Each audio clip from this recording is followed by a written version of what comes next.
God has an incredible life for you. But you ain't gonna get there if you give up. You can't get to what God got for you if you stop. You can't get to what God got for you if you're afraid. But the best things in life is on the other side of fear. But one of the things that I've always done to help overcome my fears is I make my dreams bigger than all my fears. God really does want to use you as an example of what he can do. You just got to volunteer. But you got to be willing to go through something to get to it. Success ain't free. They ain't passing out money, man. Anybody sending none to your house. That ain't how this works. You got to go get it. But in order to go get it, you got to want something. You got to have vision boards. You got to have stuff you dream about. You got to have this stuff written down. That being successful is not an accident. You know what I can't stand when I hear Christians say, if it was the Lord's will, I would have had some money by now. No, you can't dump that on God. God's will is that you prosper. That's his will. Now the fact that you done made some adverse decisions to stop your prosperity train from happening, don't dump that on him. God got a great life for you, man, but you got to want something.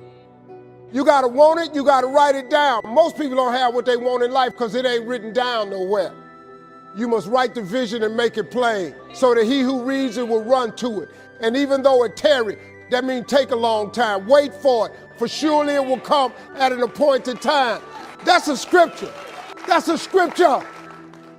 This ain't no philosophy. This a fact. What you waiting on? Write it down. Put some faith on it. And then get ready to go to work. Sitting up and you can believe in God all you want, but if you don't work, man, it ain't gonna happen. He told you that though. He said faith without works is dead. I'm just asking you, man, to try something new. If you've tried everything, it ain't worked for you. I'm just asking you, just try writing it down. After you write it down, I want you to put some faith on it. When you put some faith on it, I want you to work for it. Now, you might not want this life. You might not want what it takes to get here. But if you want this life, you got to put in your work. You got to put it in. You got to never give up. You got to talk to God every day. Now, if that ain't what you want to do, then good luck. You keep doing what you've been doing, you're going to keep getting what you've been getting. I would try something else if I was y'all. Some people don't want anything much. Most people operate in the area of survival. Now, but there are some people who that just surviving is not enough. I believe that there are three types of people in life. There are winners, there are losers, and there are winners who've not discovered how to win yet. And these individuals, it's something about them that drives them, that they will invest in themselves. They go to seminars and workshops and lectures, and they're seeking, there's something in them that says, I can do better than this. That there are people who would be glad to be where they are and would be happy, but they're not.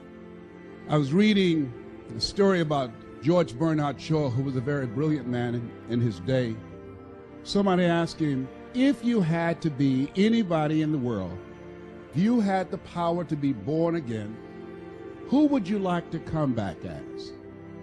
And without blinking, he said, I'd like to be born as the man I never was.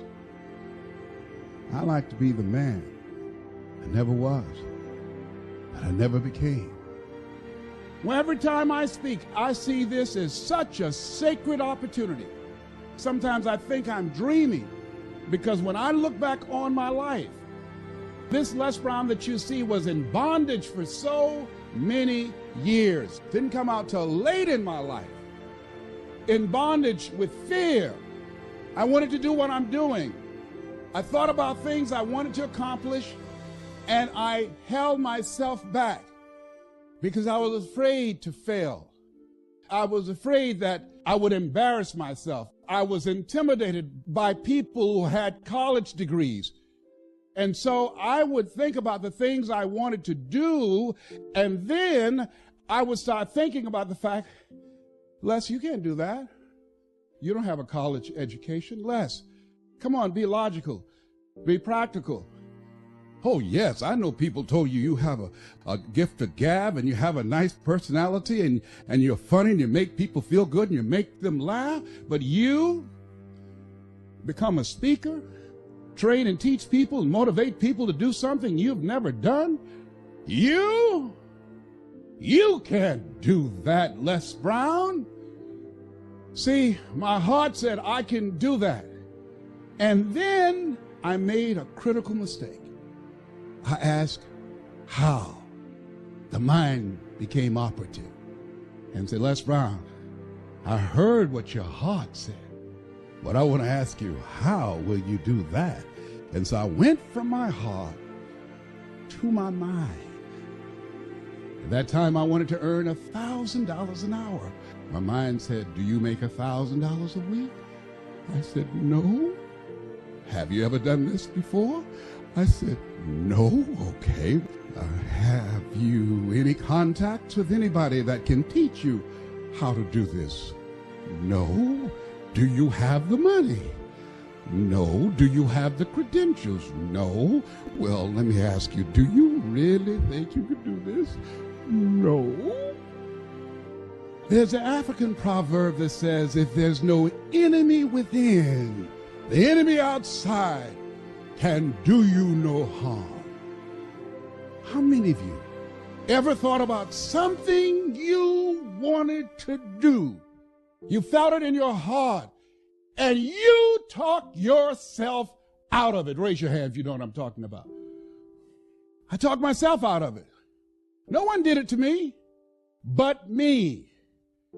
Sometimes we have to stand up inside ourselves. Sometimes we have to fight ourselves. Sometimes you have a dream and goal that you want to achieve, and you say, oh, I can't do that. You got to tell yourself to shut up. Don't tell me I can't do that. Sometimes you got to talk to yourself. Oh, I can do this. Oh, I will do it. I have got to do this. What you think about your dream? And I want you to increase your dream. I said you have something special. You have greatness in you. You have the ability to do more than you can ever begin to imagine. Greatness, it's a choice. It's not your destiny. Most people, ladies and gentlemen, go to their graves living a life of mediocrity. So here's one of the key questions of the evening. Starting tomorrow, what are you going to do that'll make a change in your life's direction? What are you going to do starting tomorrow that'll make a difference? Now see, if you don't do something starting tomorrow that'll make a difference, guess what? It's gonna be the same. And see, that way you can guess what the next 5 years are going to be like. Look at the last 5. Unless you, major key, tomorrow, change it all. The most important thing that we have a very clear vision of where we go. A goal, where do we go? Because you can have the best ship in the world. You can have the best cruise liner, but if the captain does not know where to go, that ship will drift around the world and out there at sea and will never end up anywhere. And this is exactly the way it is in real life. If you don't have a goal, if you don't have a vision, you just drift around. And you're not going to be happy. This is why it is so important to have that vision,